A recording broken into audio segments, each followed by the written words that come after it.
Hello. Boy, you've been busy so far, haven't you? Look at that board. It's covered in measles. Absolutely. And so, number one, thank you very much for inviting me along to speak about some of the work that we've been doing over the last 2 or 3 years across with European partners, but also back in the UK. And I'll try to explain some of my thinking around it. And where it's come from too, and how it's evolved, because it has changed a lot over the last 12 to 15 years with those of you who've been teaching children and have been working with children and technology, and particularly around their well-being and their safety, and have watched how the media has panicked over, you know, there's a new story every single day in the media. Is the game Fortnite big over here? Yes. It is? Oh my goodness, you think it was the devil's work. You know, our kids are going to hell, and you know, and what do we do about it? 2 weeks' time, it'll be something else. It will be. So I'm going to try and put this into a little bit of context as we go through. And I've got this word evolve because, you know, like the framework that you're working through today, an excellent framework, by the way, very well balanced. I think the way we engage with children and technology needs to evolve too, because it isn't just a child thing. We can't tell children not to engage with technology at bedtime. If we're taking devices into our own sleeping spaces that are going to affect our behaviour, that's what we're modelling in front of children. It's threaded through us. So some of this, to a certain extent, is a wake-up call for us as well, and how we begin to shape what we say to children. Because there's a fair amount of evidence that over the last 10 to 15 years, some of the messages we've been giving children don't even resonate with us, let alone children. You know, here's some of them. Are you familiar with these? Let's take that one. Don't post private information online. Well, first of all, we need to understand what the information children are sharing. And by private information, generally, we mean email address, telephone numbers, where you live, your name, your birthday. But actually, children share media in lots and lots of different forms. Not just those items, but also almost exclusively at certain points in their development through image alone, which gives off lots of different data. Some of it harmless, some of it isn't. It's deciding which pieces of those data, whether that's images or video, are the most important. So we know children do this.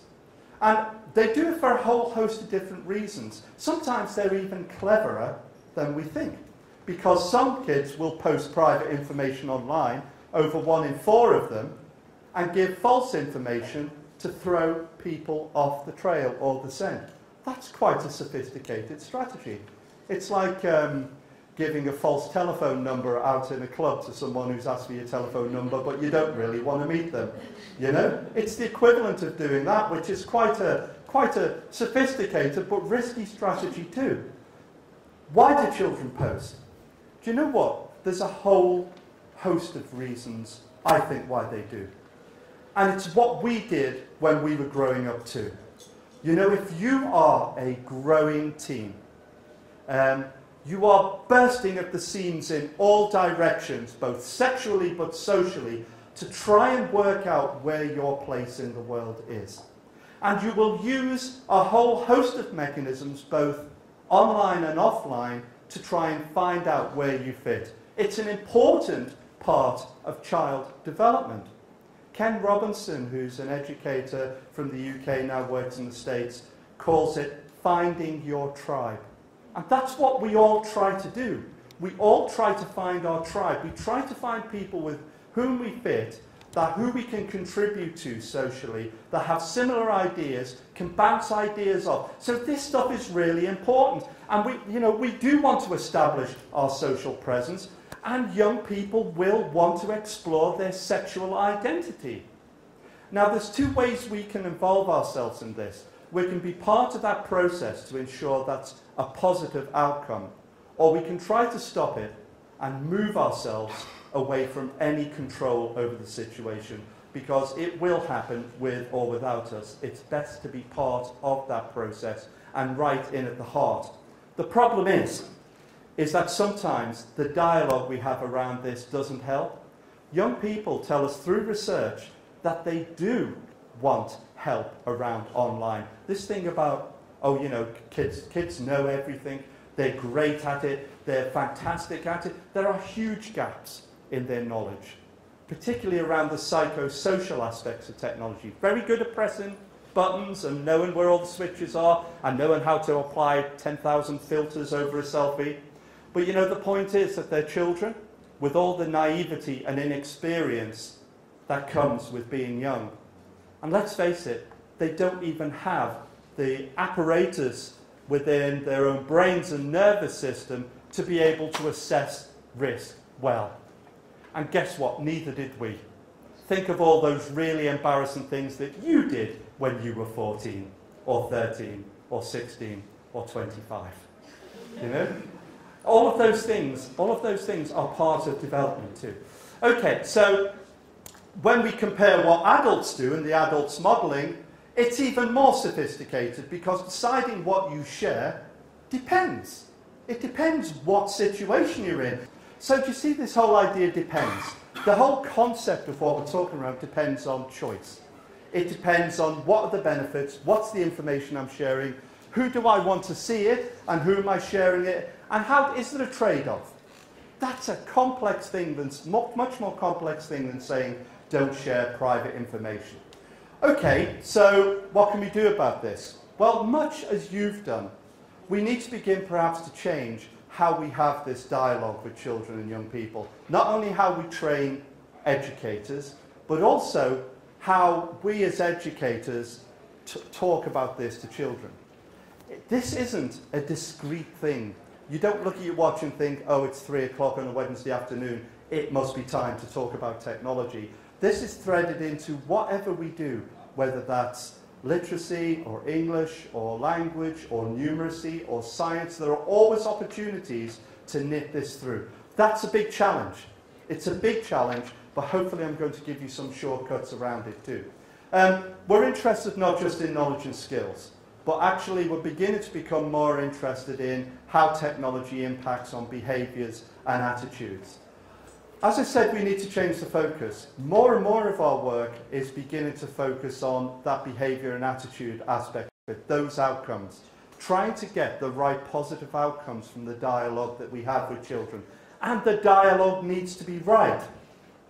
We should start with very young children, and that EY stands for early years.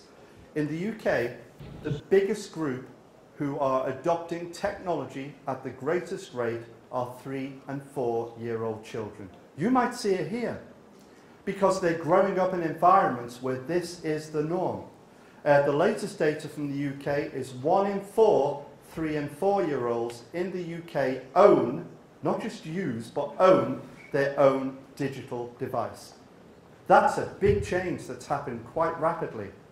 Whether you believe it or not, that's what's happening. That's why when these children come to school for the first time, they're very disappointed in the mouse and keyboard and the flat screen. You find out fingerprints all over the screen because they're expecting it to swipe. They pick a mouse up like this because they think it's a game controller. They've never seen one before in a keyboard. Well, you know. So these are children who are already seated in these behaviours. We think it flows right the way through from very young children to elementary, to teens. That's a teen. That's a picture of a teen.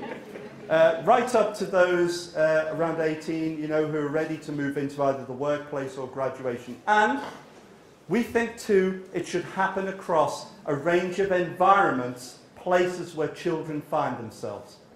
So very often a lot of the older messages were around yourself. So keep yourself safe. Actually, it's more complicated than that. It's about how what you do affects those who are right next to you and you see every day, your friends, either in school or at home, or your siblings, or the wider social group to which you belong. So that could be your faith group, your youth group, your football club, your online gaming group, your family, your school, and then how society regards what you do, because there are some things you can't do, and you can't do them because they're illegal. And there are some things that are difficult to do because they break society's ethics and codes. So it gets even more complex when you look at the whole thing. And everybody should be able to access it. So your framework, I know, is for educators and for those working with children and young people, but we believe it's what everybody should be able to use. Some sort of guide, some sort of map to know what to talk to children at what development age, depending on who you are and what you are, whether you're a teacher, whether you're a parent, whether you're a police officer, health, social care, etc., foster carers too. So, we've gone down a path similar to yours. We've developed, first of all, a framework. This took a long time, and I've copied the whole framework here, but I'm going to give you a chance just to have a look at one part of it in detail. About some of the things that you were talking around over here as well, about how children use technology. It's free, so there's no cost to it. It's out there. It's called Education for a Connected World. It's currently in English, but it may very well, be translated. May very well be translated into lots of different European language, because it's just it's won the InSafe award for the InSafe program, and it covers these strands. So these strands are everything, if you like, that we've been talking around within this framework and more. I'll just explain. I'll pick these out very quickly. There's a strand on self-image and identity. So that is who I am, how technology affects who I am, and how I can use technology to develop who I am. And that includes all the stuff around media, trying to tell you to be thin, slim, and beautiful. It's all around media, trying to influence who you are, how you behave, how you should react. Online relationships gives very clear advice about how to be successful and avoid conflict within the sorts of relationships that grow online. And that again starts from very young children right the way through to complex relationships in online groups. Reputation, you'll be familiar with this, is about the information that's online about you by which others make judgments on you. Bullying, we know. Managing online information covers all of that stuff around fake news and criticality and media analysis. There's this one that's new, and I'm going to focus on in a moment, health, well-being and lifestyle. So you know, very often in the past we've looked at all the high-level stuff, so child sexual exploitation, grooming, predation, bullying. They've all been really high level of stuff, but actually that doesn't happen to the majority of children. What happens to the majority of children is important too. It mightn't be high impact, high media stuff, but it affects children's development, and it affects their physical health and their well-being. So we focused on that too. Privacy and security and copyright and ownership. I'm going to choose one of those just to dive into a little bit more. I'm not going to dwell, I'm going to hop through this so we get to the meaty stuff because I'm running out of time. But you can see the way the framework's organised. It starts with very young children, simple rules, moves on to 7 to 11-year-olds, where it talks about things like the impact of technology on sleep, on the pressure to engage, around PEGI systems. I noticed you've got that over there, around gaming, and around self-regulating the use of technology. By the time you move up to the older age groups, this is around the use of fitness trackers. Well done, sir. Over here, you've got social media messaging apps, a fear of missing out. And by the time you get to the older age groups, you talk about laws, what you can do, legality. Let's just take one of those and dive in a little bit deeper. I'm going to hop through this quick. And I'm going to talk about this one here, which is for a statement for 10-year-olds. And we're going to play it through. I can describe ways technology can affect healthy sleep and can describe some of the issues. That's a big, big subject for a 10-year-old. It is for most adults. So let's have a try. I've got some questions. that I'm going to share with you. Why do we sleep? I don't know, Ken. It just gets late and it goes dark and we all go to bed. Why do we sleep? To reboot? What does that mean? What do we mean by rebooting? Give our brains a rest. Give the brain a rest, yeah. Yeah, too. And are our brains resting all the time when we sleep? Are they switched off? Or? No. So it's interesting conversation with children as well, you know? Okay, so if we can't solve the question of what we think sleep is, and we can provide the research for this as well too. So what do you think is a good night's sleep? What's a good night's sleep? Can you give any factors for it? What do you need? So some hours, how long? 7 or 8, yep, okay, 7 or 8 hours is good. Anything else? Yeah, so light affects sleep, yes. So it needs to be, we need to be, yeah, that's right, so it needs to be quiet. Anything else get in the way of a good night's sleep, or what's it? Right, okay, so around the nightmares, it's very difficult to avoid nightmares, isn't it? How do you feel if you haven't slept well? Now, when you talk to children, you know, they say, I feel tired. But what do you mean by tired? Can't function, can't concentrate, slow moving, difficult to get going. Okay, so, pardon? Can't cope with the day. And people try to boost that along. They'll have several cups of coffee, you know. They'll try and sort of, you know, rest themselves, have a quick snooze. It's actually about getting that stuff right in the first place. As we go through these, look at these questions. What do you need to get a good night's sleep? What are the most important things? What do you think are the things that prevent sleep? What sort of things do you do before getting ready for bed? Here we're drip feeding this in, because actually what we're going to say is, do you use technology before going to sleep? And that means engaging with any form of media. Now, if you think about your own habits, do you read in bed? Do you read tablets in bed or phones? Well, I do, yes, as well. For how long? For how long? An hour? Half an hour? 2 hours at a time? Because that matters. That actually matters. Because the light from mobile devices contains a lot, especially LED-driven devices, you know, so OLED screens, has a lot of light in the blue area of the spectrum, and that replicates daylight. If it's more than an hour and a half, research has said that actually that begins to affect the release of melatonin in the brain. Melatonin is the chemical that prepares you for sleep. It's the thing that gets really messed up if you've done a long-haul flight and get jet lag. And that happens. An hour and a half shifts your sleep pattern by 5 to 10 minutes if you do that every night. So if you've got a child in bed on a gaming device or watching YouTube before they go to bed for longer than an hour and a half, that's going to have a significant issue on them sleeping.